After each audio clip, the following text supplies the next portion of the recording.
Good morning বন্ধুরা, welcome back to my channel. আজকে চলে এসেছি তোমাদের কাছে একটা মিনি ব্লগ নিয়ে। আজ হলো 28শে জুন, শুক্রবার। আর আজকে একটা স্পেশাল দিন। কী দিন বলো তো? দেখি তোমরা কেউ গেস করতে পারো কি না। হ্যাঁ, ঠিক ধরেছো, আজকে আমার বার্থডে। প্রতিদিন আমি নিজেই সেলিব্রেট করছি, তাই জন্য আজকে একটু পায়েস করেছি, কারণ পায়েস ছাড়া তো জন্মদিন বলতে গেলে প্রায় অসম্পূর্ণ। আজকে লাঞ্চে করেছি, এখানে চিকেন আছে, ভাজা আছে, আর এখানে আছে পোস্ত। উৎসব স্কুল থেকে চলে এসছে।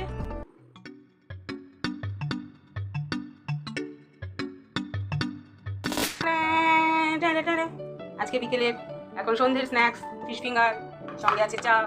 নিজের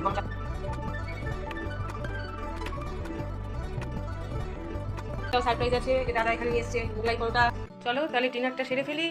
আজকে আছে লোভনীয় মোগলাই পরোটা, সঙ্গে আলুর তরকারি, সস, আর জন্মদিন স্পেশাল, যেটা না হলেই জন্মদিনটা সম্পূর্ণ নয়, সেটা হচ্ছে চালের পায়েস।